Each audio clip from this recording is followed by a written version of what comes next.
34 years old, an appliance repairman in Denver, Colorado. My life has never been glamorous.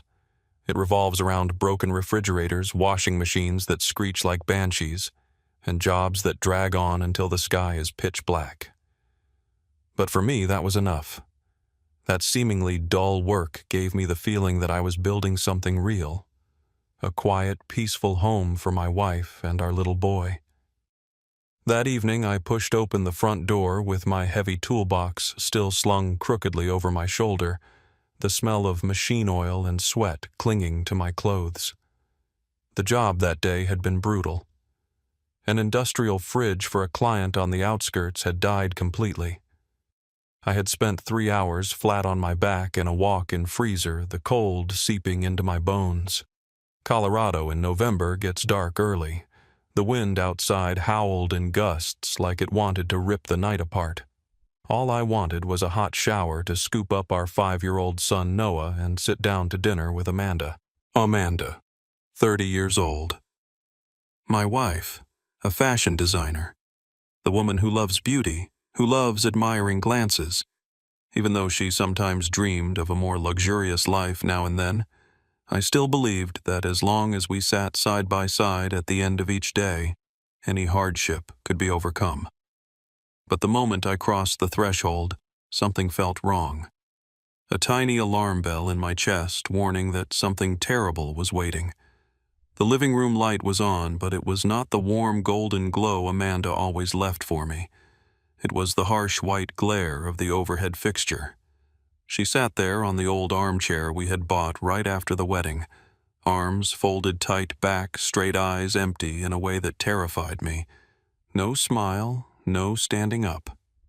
A moment later, Amanda nudged a stack of papers across the coffee table toward me. Crisp white sheets corners still sharp, her signature already at the bottom. I did not need to bend down to know what it was. Divorce papers. The word divorce in bold letters hit me like a punch to the sternum, stealing my breath. Amanda's voice came out flat and emotionless like she was reading a dull weather report. I want a divorce. I cannot keep living with you anymore. I froze. The toolbox slipped off my shoulder and crashed to the floor. Metal clanged sharply in the suffocating silence. I thought I had misheard, or that it was a joke, or that Amanda was angry about something and trying to scare me. But her eyes, God, those were not the eyes of the wife I had lived with for 7 years. They belonged to a complete stranger. What are you saying? We had dinner together last night. She gave a bitter half-laugh I had never heard before. Right. Last night we had dinner together. Tonight we do not. I put a hand on the table, trying to keep my voice from shaking. Amanda, calm down. Can we talk? Whatever it is, just tell me straight. I have nothing left to say. She cut me off, voice like ice. I am tired, Ryan. Tired of being poor. Tired of watching you walk in smelling like grease and wearing filthy work clothes. Tired of counting every penny to figure out what we can afford to eat. Buying clothes on clearance. Living in this tiny apartment while all my friends have big houses and nice cars. I am done. Done with a life tied to an appliance repairman. And you will always just be an appliance repairman. Every word sliced into me like a knife. I took a step back, head spinning. 7 years. 7 years I had worked like an animal. Night shifts, weekend jobs, sometimes sleeping in the van so I could drive straight to the next call just so she could buy pretty things so Noah could have formula and diapers. I never complained, never cheated, never raised my voice beyond reason. And now she looked at me like I was an obstacle in her way. Are you serious? I whispered, voice breaking. Just because of money. You said you loved me, Amanda. You said you did not need a mansion or fancy cars. Just me and Noah was enough. That was when I was stupid, she answered flatly. I am not stupid anymore. That was when I heard tiny footsteps running from the bedroom. Noah in his Superman pajamas, eyes still sleepy, hair a mess. He had heard us arguing. Mommy, are you leaving Daddy? Please do not go."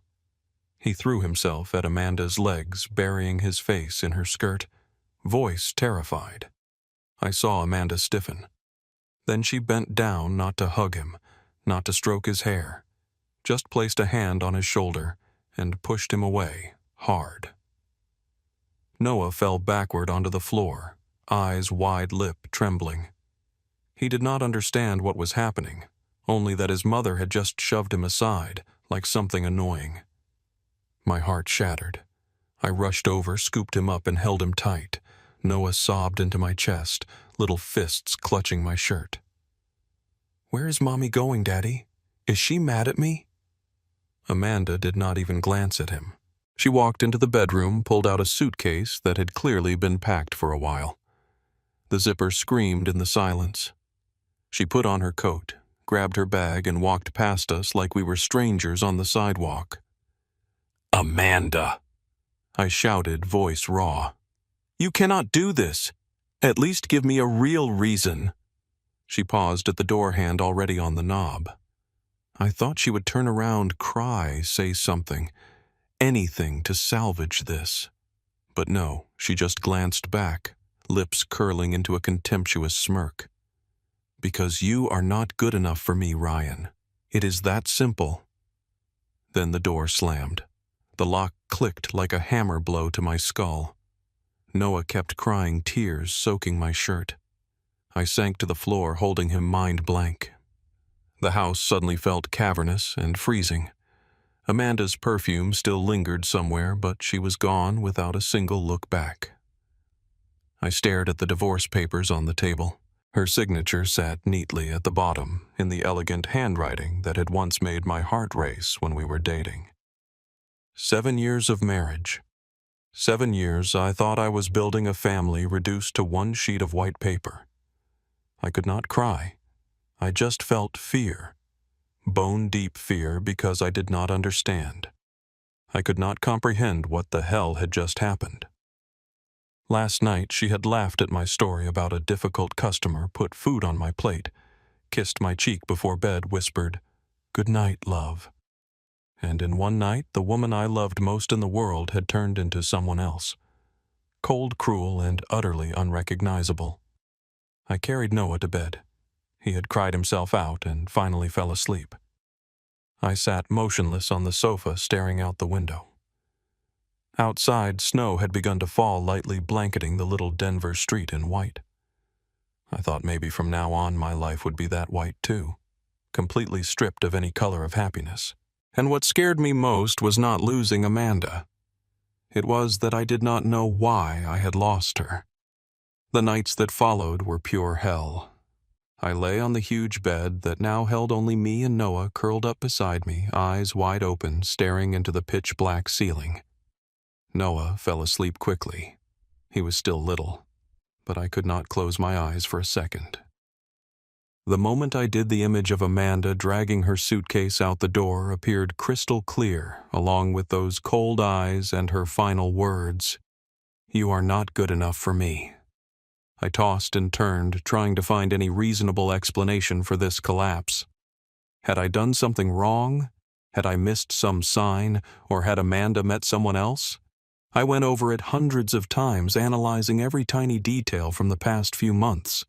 The time she snapped about money, the time she went silent when I came home late, the time she smiled at her phone when she thought I was not looking. But the more I thought, the more hopeless it felt. Nothing was unusual. Nothing big enough to justify such a sudden, brutal departure. I could not stand the uncertainty anymore. It tortured me more than the abandonment itself. I needed an answer, even the smallest clue. And the only people who might know something were Amanda's parents, Gregory Price and Susan Price. They had always been close to their daughter. She visited them often, and maybe she had confided in them before making this decision. I told myself I had to see them. I had to get the truth. One morning after dropping Noah at daycare, I drove straight to the upscale neighborhood on the outskirts of Denver where the Prices had lived for decades. Their house was a massive villa with a huge garage full of luxury cars. Gregory Price ran a high-end auto repair and sales business called Price luxury motors. I parked my beat-up old van in front of the towering iron gate and felt out of place from the very first second. I rang the bell, heart pounding in my chest. The maid let me in, gave me a pitying look, and led me inside. Gregory Price, my father-in-law, 62, was sitting in the living room with a newspaper in his hands. Tall, silver-haired, always in expensive shirts, and a gleaming gold watch. He greeted me with the familiar coldness, the same condescending top-to-bottom glance he had always reserved for manual laborers like me. Susan Price, my mother-in-law, 59, was perched on the imported leather sofa beside him. The classic proud housewife who lived for luxury, perfectly made up, dripping with jewelry. The moment I walked in, her face twisted in annoyance, as if my presence alone polluted the air. "Ryan, what are you doing here?" Gregory asked the instant I sat down. Voice dry, no greeting. I took a deep breath and tried to stay calm. "I came to ask about Amanda. She left without warning and left divorce papers. I do not understand what is happening." "Do you know why? Did she say anything to you?" Gregory folded the newspaper with a sharp snap, set it down, and looked at me with open contempt. He brushed off everything I said like it was nothing. "Amanda has every right to leave you. She has the right to choose a husband with a real future instead of a repairman who will always have his head stuck in machines. I told her the day she married you, you were never good enough for this family." His words hit me like a slap in the face. I froze for a few seconds, but forced myself to stay calm. Susan jumped in immediately, her familiar sarcastic tone I had heard hundreds of times. "Exactly, Ryan. You come from ordinary people. Your parents were just factory workers, nothing special. We warned Amanda from the start, but she loved you, so we let it go. Now she has realized her mistake. Divorce was only a matter of time. Stop making things difficult for her." Heat rushed to my face, but I clenched my fists under my knees and held it together. But it was so sudden. Just a few weeks ago, everything was fine. Amanda never said anything. She just left.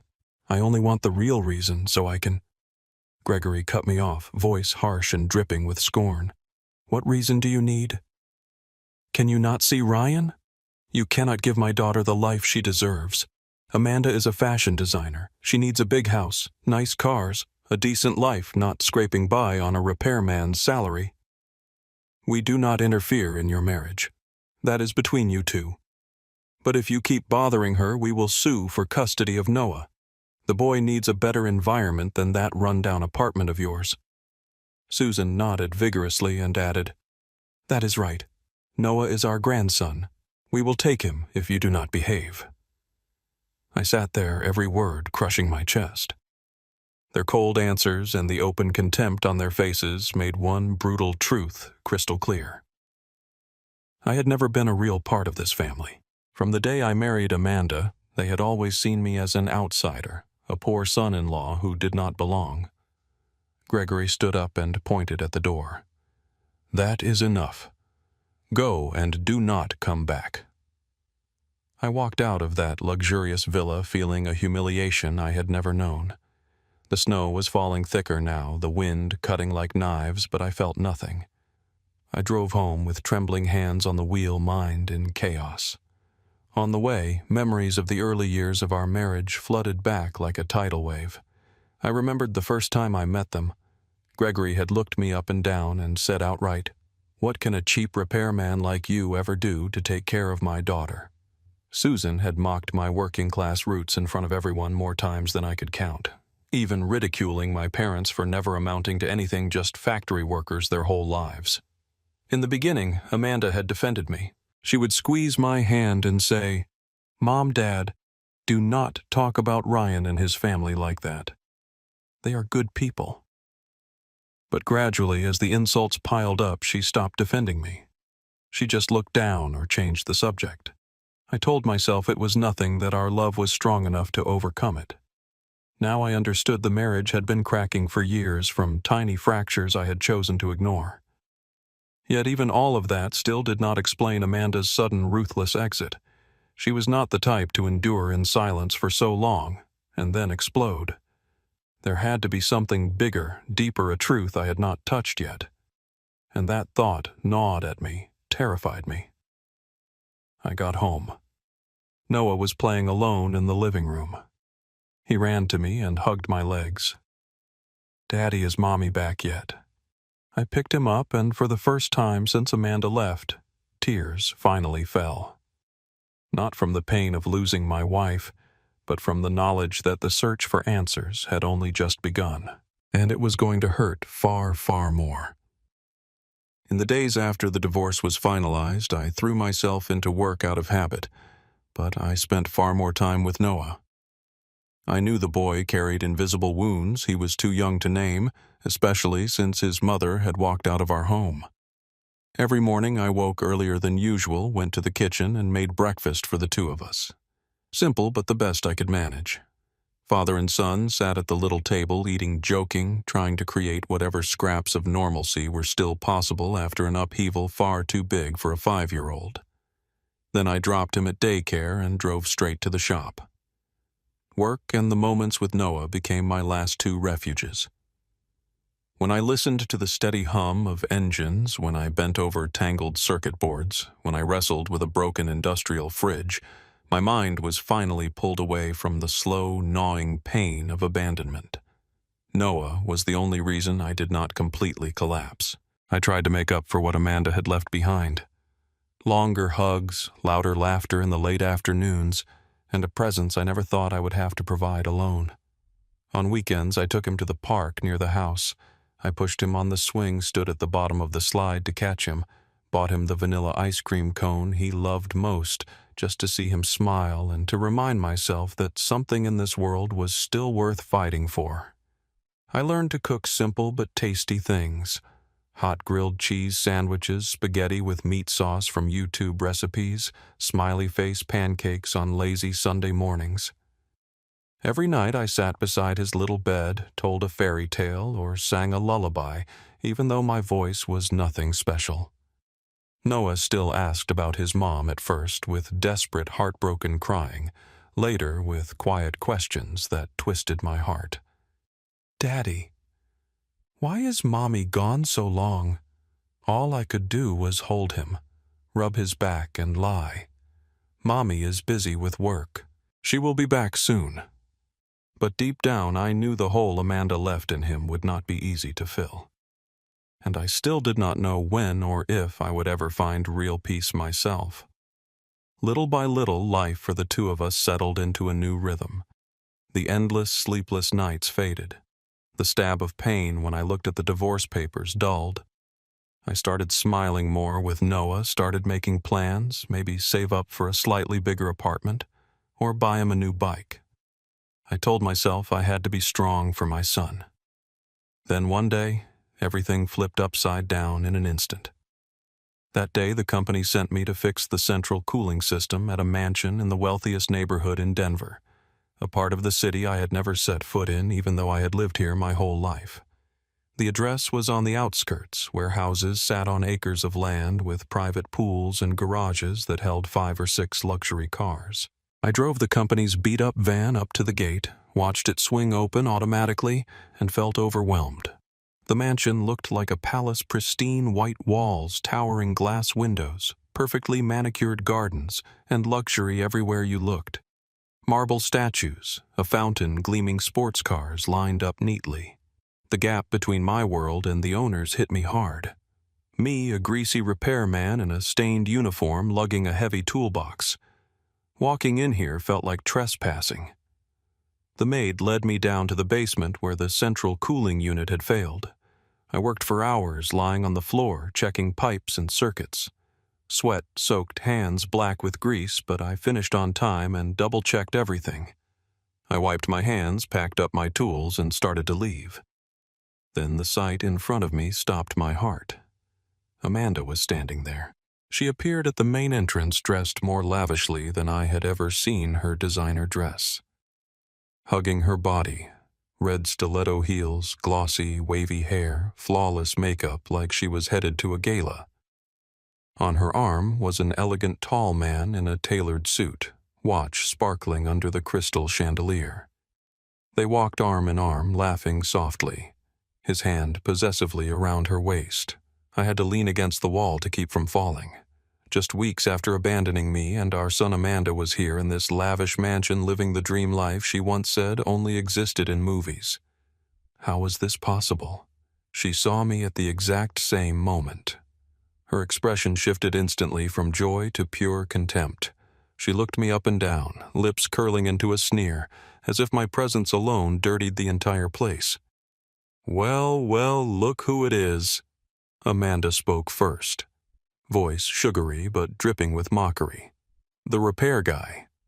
What are you doing here, Ryan? Do not tell me you are the one fixing things. That old uniform, that oily stench. You really do not belong here at all. Try not to get grease on their floors." Every word cut like a knife. I stood there clutching my toolbox face, burning with humiliation and rage. The memory of her dragging her suitcase out, shoving Noah to the floor, came rushing back. The pain I had buried for weeks exploded. I could not hold it in. I took a few steps forward, voice hoarse. "Amanda. How? Why are you here? It has only been a few weeks and you are already... Who is he? Explain." She laughed loudly and clung tighter to the man as if showing him off. "Explain what?" "My life is much better now. I do not have to put up with you anymore. Go home, Ryan. Stop bothering me." At the height of the tension, the man beside her suddenly spoke. He stared at me, then asked with a mix of surprise and delight, "Ryan. Ryan Miller. You used to live on Maple Avenue in North Denver, right? 4th grade Ridgeview Elementary." I froze, trying to place the handsome, polished face. Warm brown eyes, slightly crooked smile. Something familiar. Before I could answer, he continued.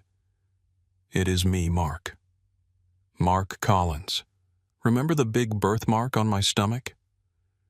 Everything came flooding back like a dam breaking. Mark Collins. My best friend from elementary school. The shy kid who got bullied mercilessly for the huge birthmark on his belly for wearing old clothes because his family was poor. I remembered afternoons after school when the other boys would surround him, yank up his shirt, and laugh. And me, the biggest kid in class, jumping in and fighting the whole group to protect him. After that, we became inseparable, sharing lunches, playing ball after school. Then his family moved away. We lost touch, and I never heard from him again.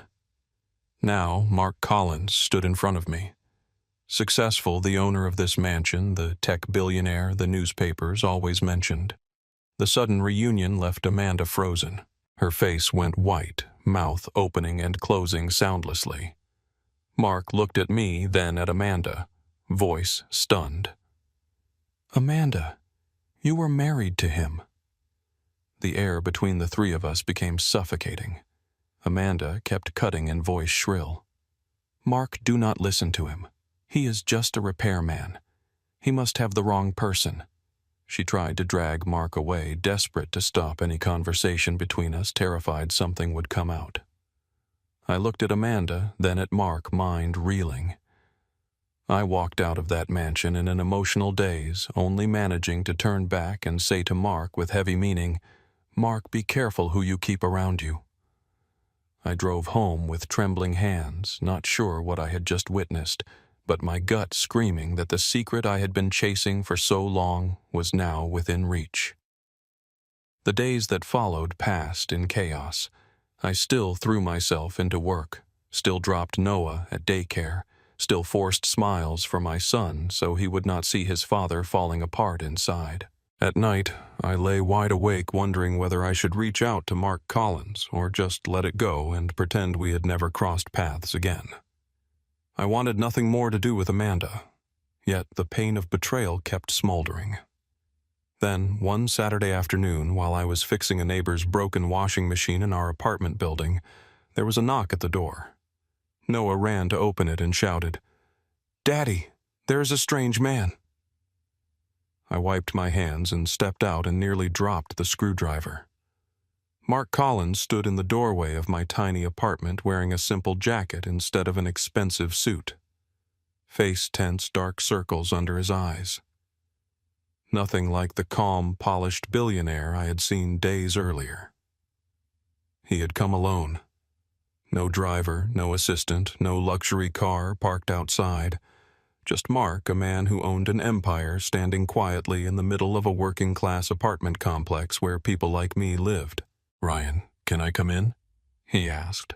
Voice a little hoarse, eyes darting around as if afraid someone was watching. I was so stunned I stood frozen for a few seconds, then quickly invited him in. "Yeah, come on in, Noah. Go play in your room, buddy." Noah obediently scampered off, and I led Mark to the worn-out sofa in the living room. The apartment was small, the furniture simple, paint peeling in places worlds away from his mansion. But Mark did not seem to notice. He sat down, hands clasped tight like he was holding himself together. We sat in silence for a moment, just looking at each other. Then Mark spoke first. "Thank you for the warning the other day. I needed to talk to you." I nodded and poured him a glass of tap water, the only thing I had to offer a guest.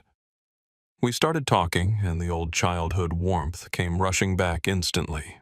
Mark gave a sad smile. "Man, after all these years, you are still the same. Still that big, gentle guy with the kind grin."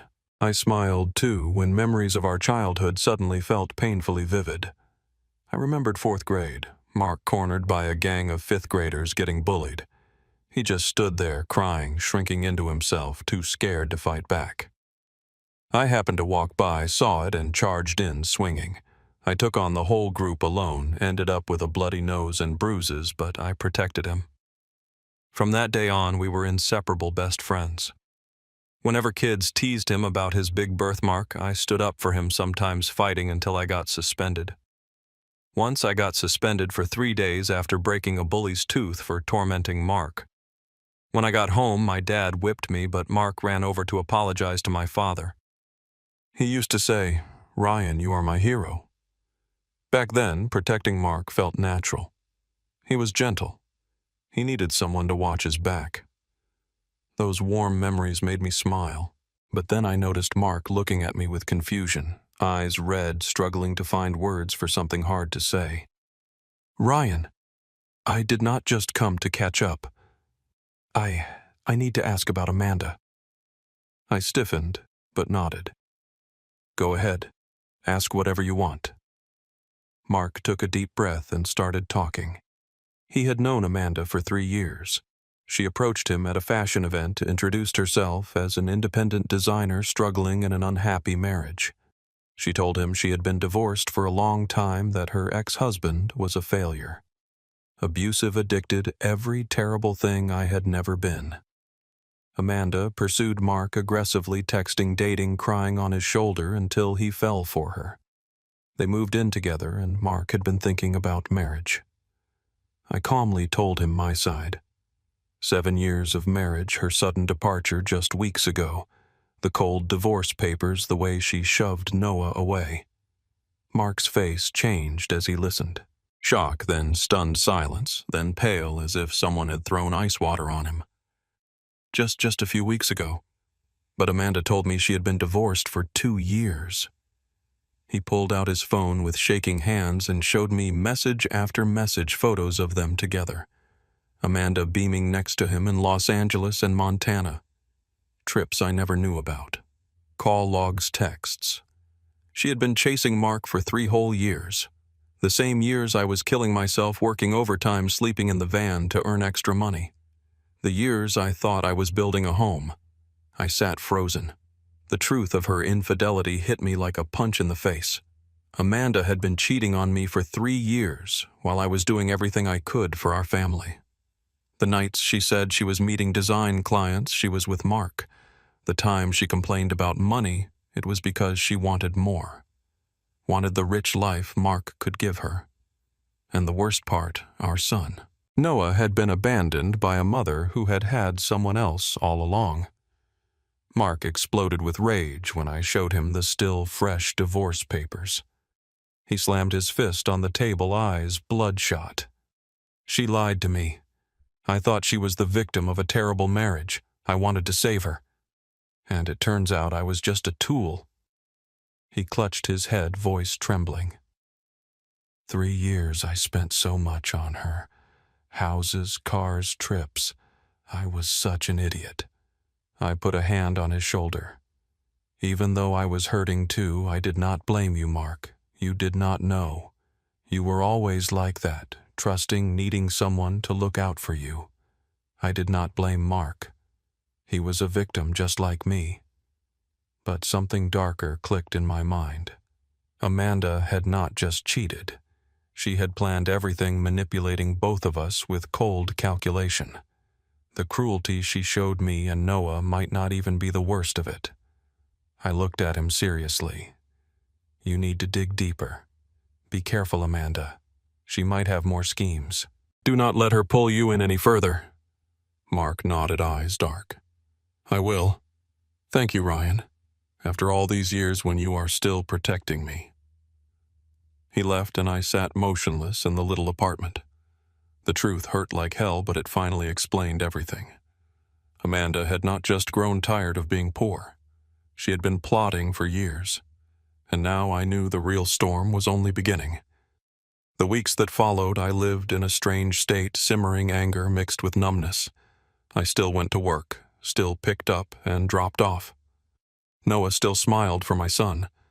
But at night I stared at the ceiling, wondering what Amanda was doing right now in Mark's mansion. I did not contact Mark again. I did not want any news about Amanda. I just wanted to forget to move on, even though my heart was still full of unhealed cuts. Then one Wednesday afternoon, as I was picking Noah up from daycare and cooking spaghetti for the two of us, my phone rang. Unknown number. I answered, and a hoarse, urgent voice came through. "Ryan, it is me, Mark. I need to see you right now. Can you come?" I heard his heavy breathing. "Yeah." "What is going on?"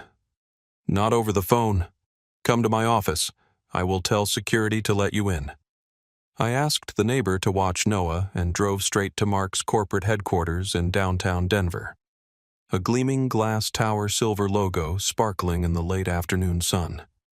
Mark was waiting on the top floor office door, already open. I walked in and saw him sitting there. Shirt, wrinkled eyes, bloodshot hair a mess, clear signs of a sleepless night. He stood, gave me a tight hug, then pointed to the chair. "Sit. You need to see this." On the desk were stacks of thick folders, photographs, bank statements, transfer documents. Mark pushed one folder toward me, voice shaking with rage and exhaustion. "After your warning the other day, I hired the best private investigator in the state. I told them to dig up everything Amanda ever said or did, and God. Ryan, I cannot believe what they found." I flipped through the pages, hands growing ice cold. A joint account Amanda Price had convinced Mark Collins to open for shared real estate investments. Over $9 million had been transferred into it in 2 years. Every cent had been gradually withdrawn by Amanda and moved to private accounts in her name and her mother's. 2 prime lots in the wealthiest part of Aurora. Ownership papers listing only Amanda Price purchased with Mark's money under the pretext of joint projects. Credit card statements, designer handbags, wedding dress fittings, even a deposit for a Fiji wedding. All paid with Mark's money. And the most horrifying, a chain of emails and notes from a financial attorney in Aurora whom Amanda and her parents had met at least 8 times in the past year. The contents: how to set up a sham marital trust so that upon marriage, Mark's assets would automatically transfer to Amanda. How to draft coercive wills and a handwritten note.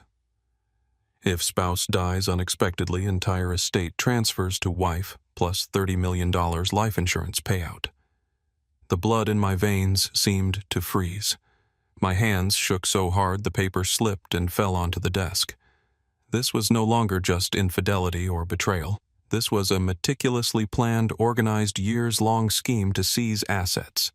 Amanda and her parents had calculated every step. Make Mark fall in love, rush him into marriage, transfer everything into their hands, and if necessary, eliminate him to take it all. Mark slammed his fist on the desk, voice breaking. I almost died, Ryan. I almost died because I trusted her. She kept asking about my family's heart disease history, told me to get a full checkup, suggested I increase my life insurance. I thought she actually cared. I stared at him, then at the documents, mind reeling. The woman I had once loved, slept beside, every night sworn to spend my life with was capable of this kind of cruelty. She had not just betrayed me and Noah. She had been willing to kill for money. And her parents, the same people who mocked me for being poor, were her accomplices, the masterminds behind the plan. We sat in heavy silence for a long time, only the sound of ragged breathing. One man whose family had been destroyed by betrayal. One man who had nearly lost his life and everything he had built, both victims of the same woman and her family. Mark spoke first voice, now harder. I am not letting this slide, Ryan. I am suing. I am dragging everything into the light. I looked at him, thought of Noah, who still asked about his mom every night, and nodded slowly. I am with you not for revenge, but we cannot let them hurt anyone else.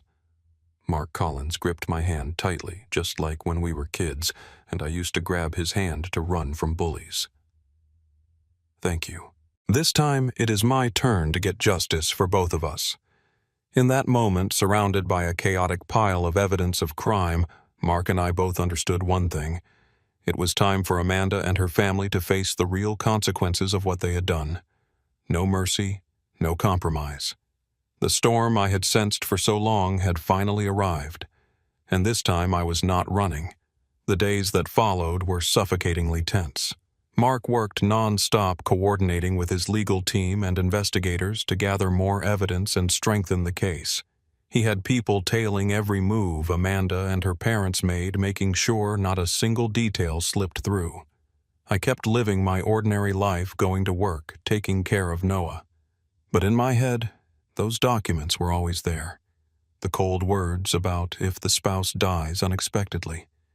I barely slept, but this time it was not grief. It was a cold, smoldering rage waiting for the day it could explode. One evening, Mark called me to his office. The room was tidy again, but his eyes were still red from lack of sleep. He slid an elegant invitation across the desk. Launch event for the new automation project next week. Partners, investors, media, the entire Colorado elite will be there. I want to expose everything right then and there. I looked at him, heart racing publicly like that. Will it not hurt the company? Mark gave a cold smile. If it does, so be it. I would rather lose a few contracts than let fraudsters walk free, and I want them to walk straight into the trap themselves. The plan was drawn up in detail. Mark sent personal VIP invitations to Amanda and her parents. They took the bait immediately. Amanda sent sweet texts. Gregory called to thank him. Susan bragged to her friends. They thought Mark was still blindly in love with Amanda, still ready to give her the lavish wedding of her dreams. They had no idea the storm waiting ahead. I was also invited by Mark, and I accepted not for revenge, though I will not deny a flicker of satisfaction at the thought of their downfall, but because I wanted to look Amanda in the eye one last time and see her realize that not everyone can be fooled forever. The day of the event came faster than I expected. The grand ballroom of Denver's most luxurious hotel glittered with crystal chandeliers, red carpet, and tables worth billions. Hundreds of people in tuxedos and evening gowns, the clink of champagne glasses, polite laughter. I wore the only suit Mark Collins had bought for me. The first time in my life I had ever worn anything this expensive. But I still felt out of place among the elite. I stepped into the main hall and immediately saw them. Gregory Price stood there, suit perfectly pressed, shaking hands with businessmen. Susan beside him, dripping in jewelry, fake smiling at the society ladies, and Amanda in a stunning red evening gown that cost a fortune. Hair swept up, lipstick flawless, surrounded by admirers as if she already belonged to this world. She laughed brightly, champagne in hand, flirting with some executive. Then they saw me. Gregory spotted me first. His face darkened instantly. Susan's mouth fell open before curling into a sneer. Amanda turned, and her eyes, God, still that same contemptuous look from the day at the mansion. They walked straight toward me, not caring who heard. Well, well. Gregory spoke first, loud enough for people nearby to turn. Look who decided to show up. The broke repairman. What are you doing here? Who let you in? Your presence alone is soiling the room. Susan smirked in her familiar sarcastic tone. Exactly. Ryan. Still the same pathetic failure of a son-in-law. Rented suit. You look ridiculous. You have no business being here. Go back to fixing refrigerators. Amanda stepped closest, her perfume hitting me like a slap. She looked me up and down and laughed scornfully. You never change, do you, Ryan? Still smelling like grease. Still looking like a country bumpkin. Did you sneak in here looking for a job? Standing in this room just embarrasses me. Get lost. Do not ruin my night. Their insults rained down like hail. People around us started staring and whispering. In the past, I would have lowered my head and walked away, swallowing the humiliation. But not this time. I stood, tall, looked Amanda dead in the eye, and spoke with a calm that surprised even me. Those words do not hurt me anymore, Amanda. Because I already know the truth about you. She opened her mouth to fire back. Just then, Mark Collins appeared. Applause erupted as he took the stage in an impeccable black suit, microphone in hand, professional smile in place. Ladies and gentlemen, he began his speech about the new project transparency and business ethics.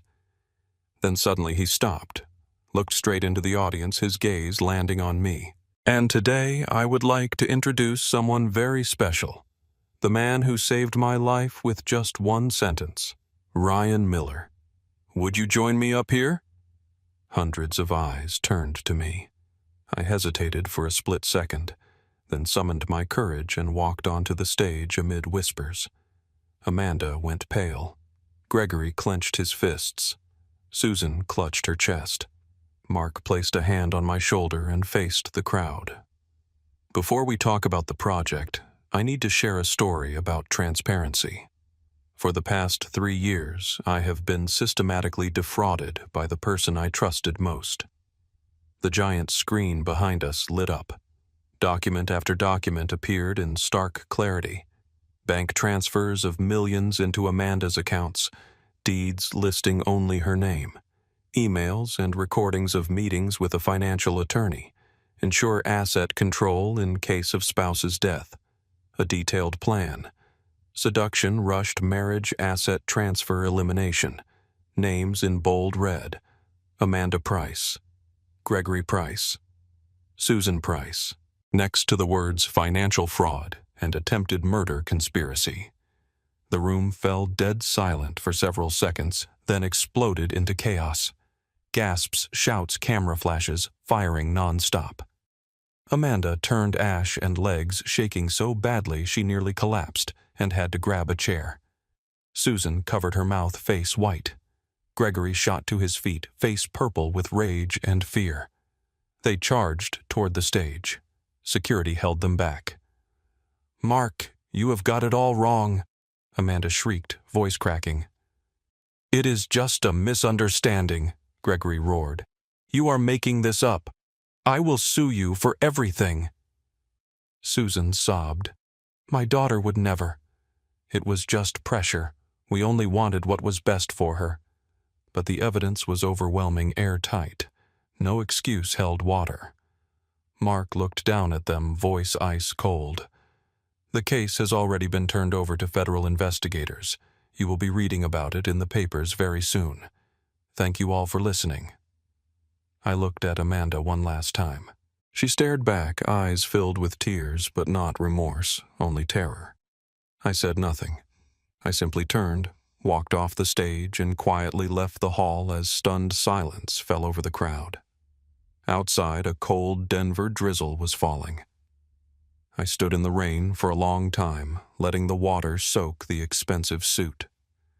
I did not feel triumph, only relief.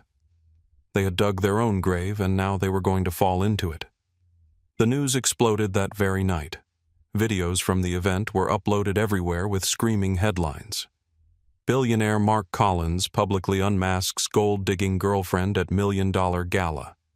Price family's murder for money plot exposed. Within hours, the hashtag AMANDAPRICEFRAUD was trending across every platform. Netizens dug up her entire past, photos flaunting her lavish new life, old posts about deserving better. Now the most painful self-owns imaginable. Mark moved like lightning. The very next morning he cut Amanda off completely. Mark Collins blocked her. Number changed the mansion. Locks canceled her supplementary cards, terminated every financial project tied to the Price family. Fashion brands she had collaborated with immediately dropped her issuing statements, terminating cooperation indefinitely for ethical reasons. Overnight, Amanda went from design muse to national scammer. Gregory Price fared no better. His luxury car garage, his pride and joy for decades, lost customers like leaves in autumn. The wealthy who once brought Lamborghinis and Ferraris now turned away. Someone even taped a sign to the door. "I do not want my car in the same place as would-be murderers." The Denver business clubs quietly removed him from every membership and weekend golf outing. Susan was silently erased from the neighborhood ladies' club. No more tea party invitations, neighbors nodding politely then crossing the street. No one said it out loud, but everyone made it clear. The Price family was now toxic. Their downfall was unstoppable. The mansion was foreclosed for unpaid loans. Luxury cars were towed away, bank accounts frozen pending investigation. Amanda spiraled into real panic. She called Mark hundreds of times a day, sent pleading texts, cried, threatened suicide. Mark blocked everything, never replied once. In desperation, she turned to me. Messages, calls, even standing outside my apartment building at midnight screaming my name. I blocked her too.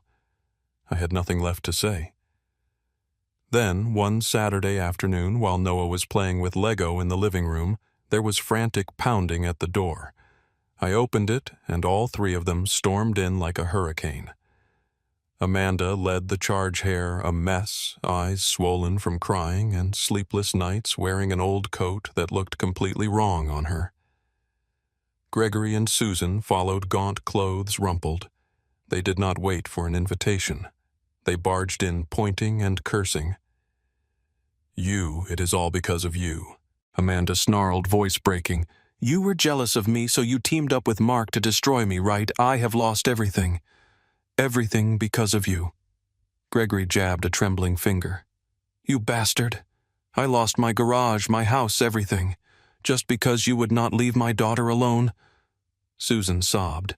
"You are cruel, Ryan. You destroyed our whole family." I stood still, Noah clinging terrified to my leg. Amanda lunged at me, eyes wild, nails raking my face and chest, hitting and screaming. "It is your fault. All your fault. If you had been rich enough, good enough, I would not have had to do this. You made me suffer for 7 years. That is why I did it. You ruined my life." I caught her wrists, held them firmly without striking back, just enough to stop her. "Stop it, Amanda," I said, voice calmer than I felt. "If you do not leave right now, I am calling the police for trespassing and assault." They kept screaming, cursing, blaming. I took a deep breath and spoke slowly, word by word. "Your collapse is not because of me. It is because you chose greed over love. You chose lies over honesty. You chose murder for money over honest work. For 7 years you treated me like trash, mocked me for being poor, looked down on my parents for working hard. Amanda, you abandoned your own son because he got in the way of your plans. You have lost everything, not because I took revenge, but because you dug your own grave, and that grave is as deep as your greed." The three of them went silent. Gregory lowered his head, shoulders shaking. Rage or shame, I could not tell. Susan opened her mouth, but no words came. Tears streaking through the thick makeup now smeared across her face. Amanda stood, frozen arms limp, eyes empty, as if the life had been sucked out of her. Her lips moved soundlessly. They left looking like walking corpses. Amanda glanced back one last time. No contempt, no anger, only a terrifying emptiness. But their nightmare was not over. Mark filed the lawsuit. Mountains of airtight evidence. The trial lasted 3 months, but the outcome was clear from day one. The prosecutor charged all 3 with major felonies: large-scale financial fraud conspiracy to seize assets, and conspiracy to cause harm for profit in the event of the victim's death. I testified. Mark testified. The investigators testified. Bank employees. The financial attorney, even Mark's former housekeeper, took the stand and confirmed Amanda had asked how to make an accident look natural. Amanda claimed it was just ideas never carried out, that she only wanted a better life. Gregory said I only wanted the best for my daughter. Susan sobbed. I just followed my husband and child. No one believed them. The jury took 2 hours to return guilty verdicts on all counts. Sentencing came on a cold March afternoon. Amanda Price, 16 years imprisonment. No parole. Gregory Price, 10 years. Susan Price, 6 years as an accomplice and for aiding concealment. Every asset tied to the fraudulent scheme was seized. The 2 land parcels, bank accounts, jewelry, cars, everything. They were ordered to pay Mark massive restitution, an amount that left the Price family completely bankrupt. Their remaining properties auctioned off, leaving them with nothing but the clothes on their backs. When the gavel fell, Amanda collapsed to the courtroom floor, screaming and sobbing like a mad woman. Gregory sat motionless, staring into nothing. Susan fainted and had to be carried out. Security led them away in shackles, the clank of chains echoing. Through the bars of the prison transport, Amanda looked back at me one last time. No pride left, just a thin, broken woman who had aged 10 years in a few months. I held Noah tight as we left the courthouse. He asked Daddy, "Where did Mommy go for so long?" I kissed his hair and answered, "Mommy has to go far away for a very long time, buddy. But Daddy will always be here with you." I did not feel joy at their imprisonment. I only felt justice. The price they paid was the price they chose the day they decided to betray, to lie, and to plot murder. They sowed the wind. Now they reaped the whirlwind, and the whirlwind spared no one. 2 weeks after the trial, Mark showed up at my apartment. Noah opened the door and squealed, "Daddy, it is Uncle Mark." Mark grinned, ruffled the boy's hair, and handed him a brand new Lego set. I invited him in and poured hot coffee. It was still the same small old apartment, but now a little tidier and warmer thanks to the share of the restitution Mark had insisted I take from the settlement. We sat across from each other at the kitchen table. Mark looked at me for a long time, then spoke in a low, warm voice.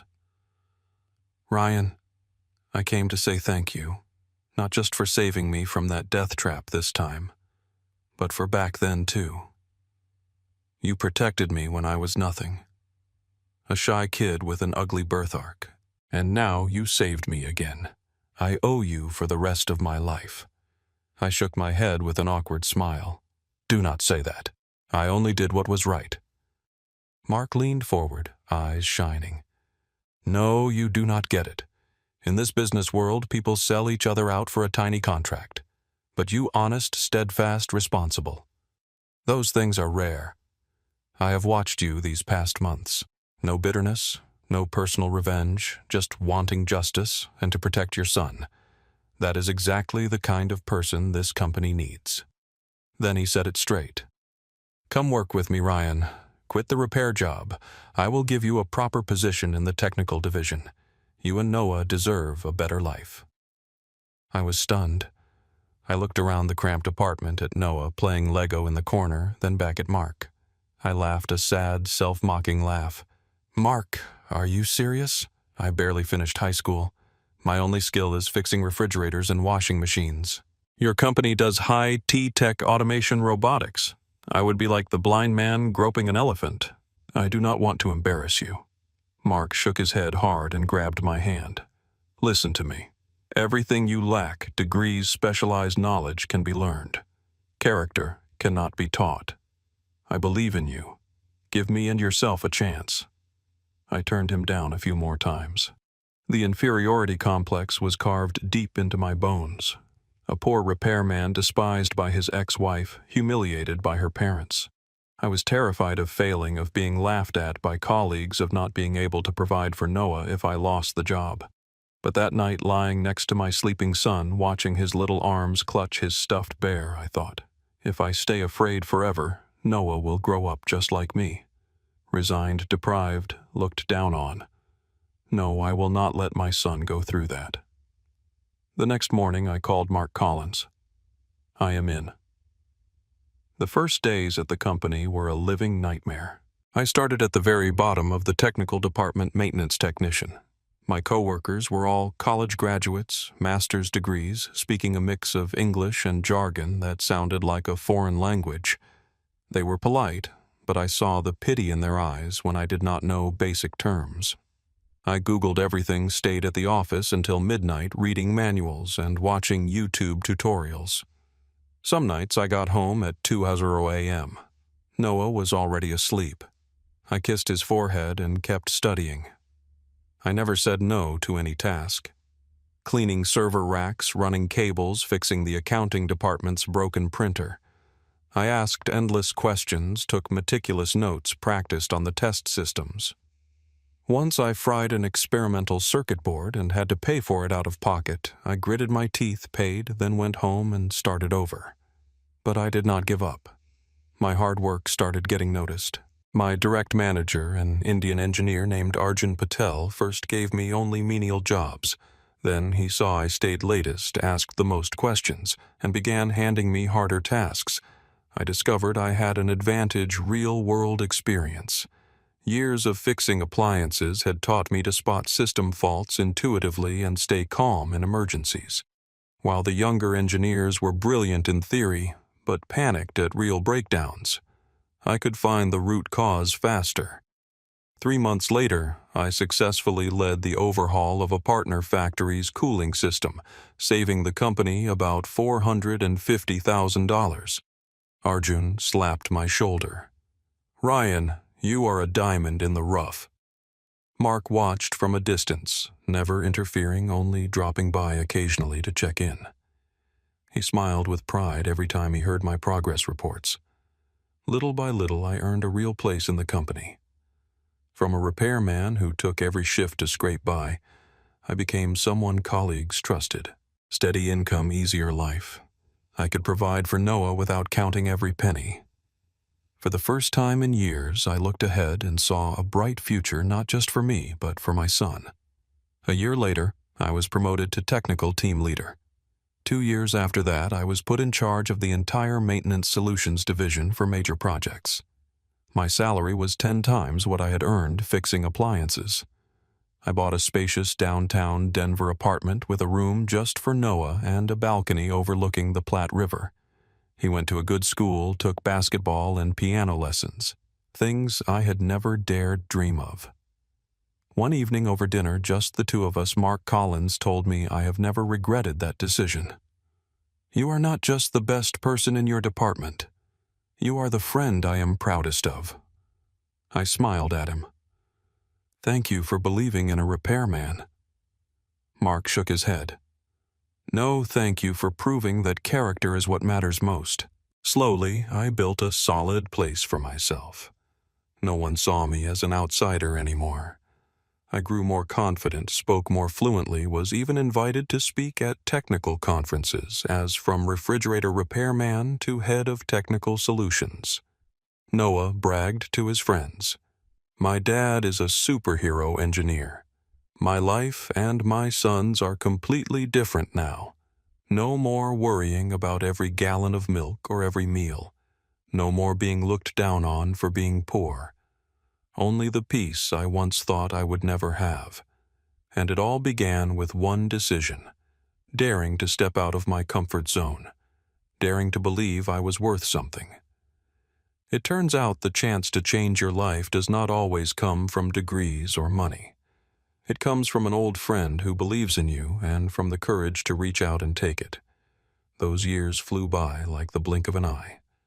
From an entry-level technician, I gradually became a key figure in the company. In my 4th year, Mark appointed me Director of Technical Solutions, a position I would not have dared dream of on my first day.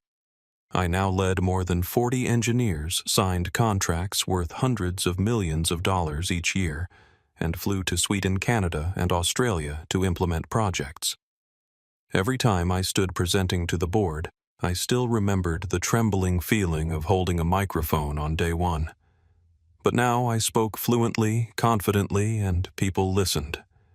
The high salary allowed me to buy a penthouse in downtown Denver. Top floor, huge windows overlooking the glittering Platte River, 3 bedrooms, open kitchen, a dedicated playroom for Noah. My son had his own study corner with an oak desk and a top-of-the-line computer bookshelves overflowing from Harry Potter to children's science books. I no longer had to count every penny for milk. Noah attended an international school, took swimming, piano, and Japanese lessons, things I once only admired from afar. I grew more confident and self-assured. The emotional scars from my failed marriage slowly healed. They no longer ached. When I thought of Amanda, I stopped flinching at the sound of a key in the lock, stopped dreaming of her dragging her suitcase away. I had truly let go. Noah remained the center of my universe. He grew like a weed now, 13, almost as tall as me. Voice starting to deepen. We lived in a home filled with love. No matter how packed my schedule, I always made time for him. Driving to extra classes, watching his games, sitting for hours, listening to his school stories. Our evenings cooking together were still the most precious moments. Me in an apron. Noah standing on a stool stirring spaghetti sauce. Both of us laughing when flour ended up all over our faces. After dinner, we did homework together. I helped with math.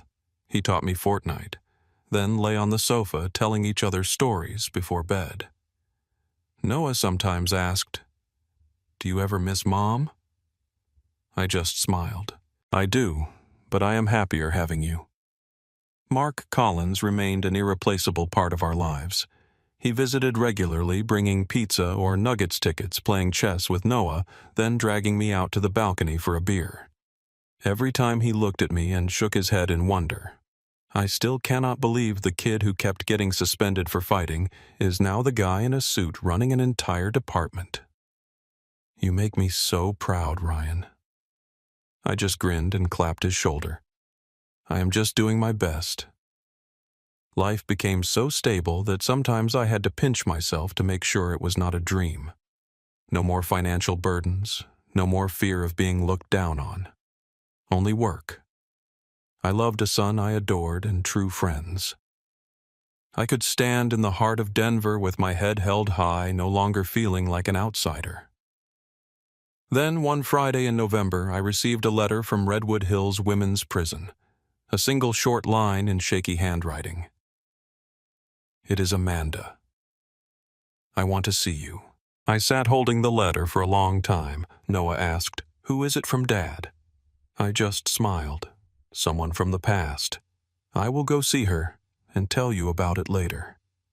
On the appointed day, I wore a simple shirt and drove to the prison with a heavy heart. The visiting room was cold as a freezer, harsh fluorescent lights shining down on an old chipped wooden table. A thick glass partition separated us with a wall-mounted telephone on each side. A few seconds later, the metal door opened. Amanda was led in, walking slowly. Her face was so gaunt, I almost did not recognize the woman who had once been my wife. The proud woman in the red dress and perfect lipstick was now thin and hollowed hair, cropped short, wearing gray prison scrubs, no makeup, looking 10 years older. She sat down, picked up the receiver with trembling hands. "Ryan." Her voice was hoarse, as if she had not spoken in days. "Thank you for coming." I nodded, said nothing, just waited. Amanda stared at the table for a long time, then looked up. tears rolling down her cheeks. I am sorry. Sorry for everything I did to you, to Noah, to Mark. I was completely wrong. Greed blinded me. Delusions of wealth clouded my mind. I was never worthy of being your wife or Noah's mother. I just wanted to say this late apology. I listened. No anger, no resentment. Only a distant pity for someone who had once been everything to me. Amanda, I said slowly, voice calm. I let go of all of it a long time ago. Holding on to the past only hurt me and Noah more. I did not come here to forgive or to judge. I came to close the book completely. I wish you well in your rehabilitation. As for me, I have a new life now, better than anything you ever promised. Amanda broke down sobbing, head collapsing onto the table. I quietly hung up the receiver and stood. I did not look back. Outside, rare winter sunlight was breaking through the Denver sky. I took a deep breath, feeling as if I had finally shed the last piece of the past. I called Noah. All done, buddy. How about steak tonight? Just a little celebration. Not because we beat anyone, but because we found ourselves again and have a life fuller than anything we ever lost. That evening in the cozy lakeshore grill, Noah clinked his apple juice glass against mine, grinning ear to ear. Cheers, Dad. You are the best man in the world. I hugged him tight, eyes stinging. Yes, my new life had truly begun. Not the day Amanda left, but the day I decided that pain would no longer define me. And now I have everything I ever dreamed of. A real home, an amazing son, and a heart that is completely free. Looking back on my long journey from the run-down apartment that smelled of grease to the bright penthouse lit by city lights, I realized my life has become living proof of many things I once never believed. First, I learned that true peace does not come from clinging to someone who wants to leave. I used to think that if Amanda had stayed, if I had tried harder, earned more money, our family would have been happy. I was wrong. Peace only came when I had the courage to let go of people who no longer belonged with me. Amanda never truly belonged to me. She belonged to greed, to illusions of wealth. When I let go, I did not lose a wife. I found myself again. The pain Amanda left behind, the cold divorce papers, the 3-year betrayal, the horrifying plot against Mark's life, once convinced me I would never get back up. But now I see clearly. Pain is sometimes life's most cleverly disguised gift. It hurts. It tears the heart apart. But it is also what pushes us out of toxic comfort zones, forces us to walk, to grow, and ultimately leads us to where we truly belong. Without that pain, I would still be the resigned repairman scraping by under the contempt of my wife's family, never daring to dream of heading a division in a billion-dollar corporation. Amanda's brutal betrayal once crushed me so completely, I did not want to live. I sat on the cold floor holding a crying Noah, wondering what I was worth. But that very betrayal opened a future I could never have imagined. It pushed me into that fateful encounter with Mark, thrust me into a new world, forced me to learn to strive to become a better version of myself. Sometimes the person who hurts us the most unwittingly opens the biggest door for us. The moment I truly began to grow up was not when I got promoted or bought a new home. It was the moment I stood up to protect Noah and myself. When I refused to keep harassing the Price family, when I accepted Mark's offer despite trembling with self-doubt. When I stayed at the office until midnight studying even though I was exhausted. That was when I realized worthiness is not something others grant you. It is something you seize with your own actions. I deserved a better life, not because I became rich, but because I knew I was worth more than the insults of the past. Mark appeared at exactly the right time, like a beautiful reminder from the universe. Kindness is never wasted. A good deed I do today can lie dormant for decades and then suddenly return to save me on the day I need it most. I protected Mark from bullies simply because it felt wrong to stand by. I never thought about karma or fate. Yet that very act brought Mark back into my life and gave me a life-changing opportunity no one else could have offered. I teach Noah this every day. You do not do good to be rewarded. You do it because that is who you are, and life knows how to give back.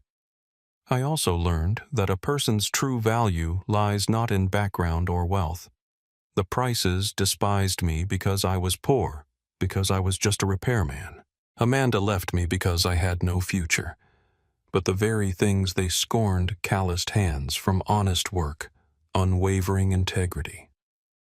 Despite poverty, the discipline to study late into the night were what lifted me to heights they could only dream of. Money can be lost, status can collapse. But character discipline and honesty, no one can take those away. They are priceless assets, and they saved me. My journey shows that life sometimes tests us not to break us, but to help us transform. Every time I thought I could not go on, the sleepless nights after Amanda left, the humiliation in front of her parents, the early months at the company when people saw me as the country bumpkin, those very trials forged me into someone tougher, wiser, more patient. Life does not come to punish us.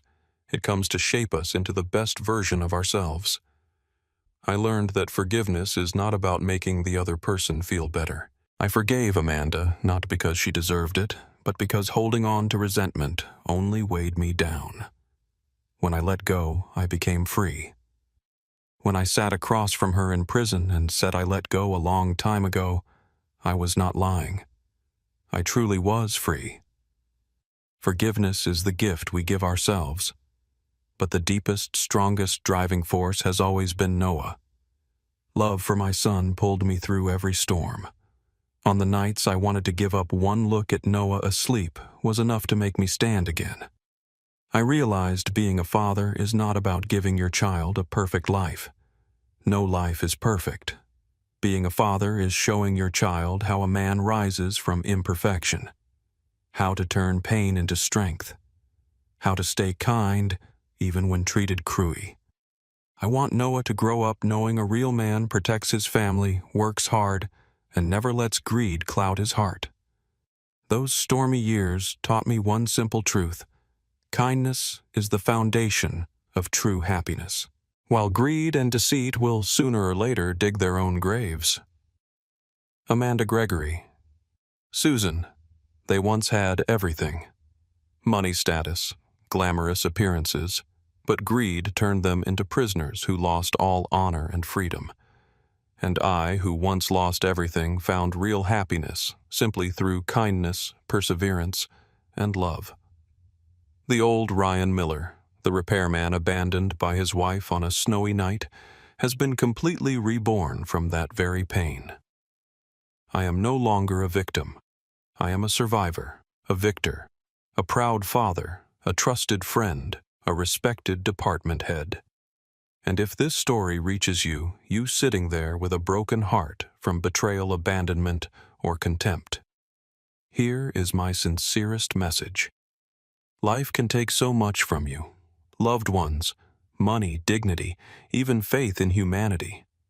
But only when you give up on yourself do you truly lose everything. Do not give up on yourself. Stand up the way I once stood up from the cold floor holding my crying son. Keep learning the way I studied until my eyes burned. Stay kind the way I was kind to Mark, with no expectation of reward. Forgive to set yourself free and love your children because they are the most beautiful reason to become a better version of yourself. The pain will pass, the storm will clear, and when the sky is bright again, you will find you have soared far higher than the place you were once dragged down to. I, Ryan Miller, live to prove it, and so will